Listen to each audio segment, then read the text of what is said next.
You've done all the things that you need to make sure that your subject looks good. You've got them in a good lighting situation. You've made sure there's no distracting backgrounds. You're doing it at a time of day that the light is flattering on their face and everything is going well. The next thing you need to think about is composition. The object that you want people to focus on, whether it's an individual or a tree, or maybe you're doing something where you're showing a new building, you need to figure out where you're going to place that in the frame of the photograph or the video.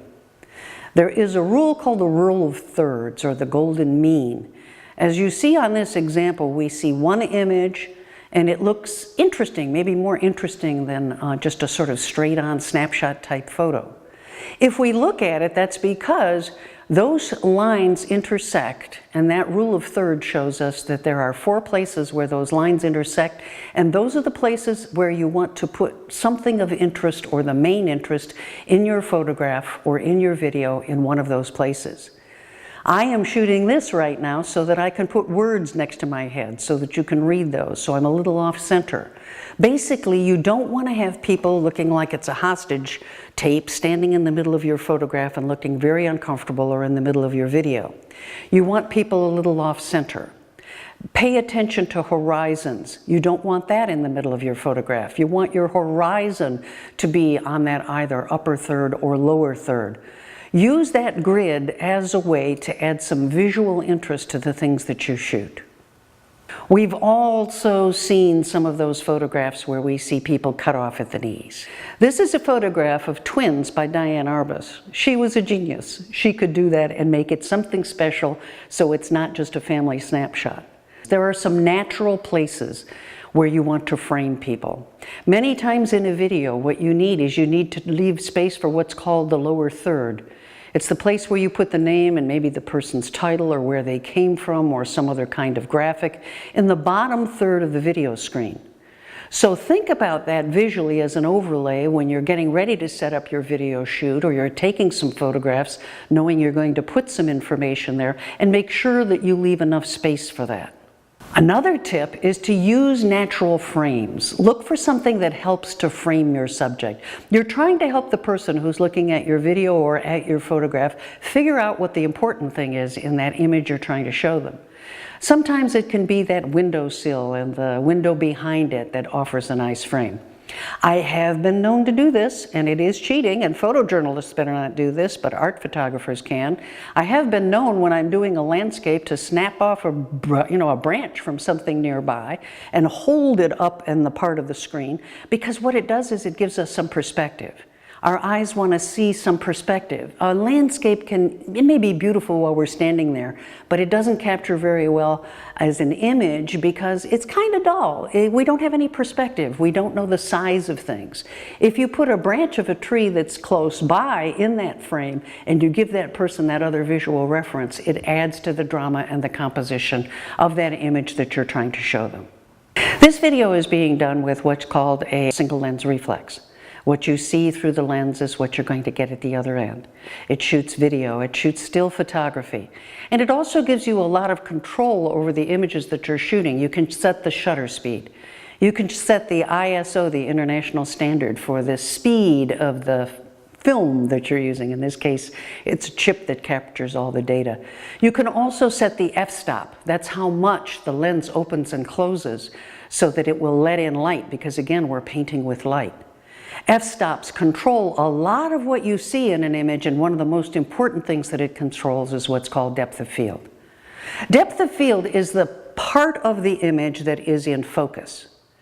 And what we see when we have these high-end cameras is that we can control depth of field. A simple little point-and-shoot camera, the kind of thing that you get on your iPhone, it struggles to try to put everything in focus. It wants to give, they don't know what you're going to look at for sure, so they want to give you everything. They want to have the background in focus, the foreground in focus, maybe the main subject in focus, because they figure if they get everything in focus, people will be happy because they can see it all. Skilled photographers, on the other hand, want to control this. Again, control is the idea. You can control the composition. You can control the framing. You can control the background. But you also want to control that depth of field. You want to help your viewer see what it is that you think is important in that image. And usually what that means is having the things in front of your main object or behind your main object or both out of focus. You want it blurred. It's a term called bokeh, B-O-K-E-H. I believe it's a Japanese term, and the Americans actually added the H at the end so we'd know how to call it bokeh. This is my little cat Wipey, my late cat, I hate to say, and this is the very first image I took with my new camera because I was testing out bokeh in my own camera. And it means that it is that part of the image that is blurry. We want bokeh, blurred backgrounds, so that things pop out, so that they're easy to see. If you have a camera that provides you that kind of control, and particularly nowadays, when you use those to shoot video, it can be extremely effective in helping the person see what you thought was important about the image. In this new digital world we live in, there are also ways to add more drama, especially to still images after you shoot them. One is called HDR, and that is high dynamic range photography. And what you do is you shoot a series of photographs, all from the same position, but you underexpose some of them and overexpose others, and then you sandwich them together to get a really dynamic image that has a lot of detail in the shadows and a lot of details in the white highlights. And then sometimes you add various filters on top. There's a photographer who has since moved to New Zealand, whose name is Trey Ratcliffe, who has a website called Stuck in Customs. He gives you some easy, free tips in some of his YouTubes on how to get started with this kind of photography. But there are things that you can do nowadays that you couldn't do before to add that kind of drama to your photographs afterwards. There's a very inexpensive program called SoundSlides, for example. To get the advertising removed, I think you pay about $60 and they'll take the ads off for you. And you can put multiple images into SoundSlides. It will do automatic dissolves in between them. It will size them for you so that they look good. And it will also, if you want to, you can add some music. I can't wait for the Anytown Parade. I can't wait for the Anytown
Make sure in that case, by the way, and here we're going to get into some copyright issues, one of the biggest things that gets people in trouble with videos they want to put up on YouTube is that they decide they want to put their favorite song with it. So they get the song off the iPod or their iPhone and they throw it onto the background and the movie, and pretty soon YouTube wants to take their video down.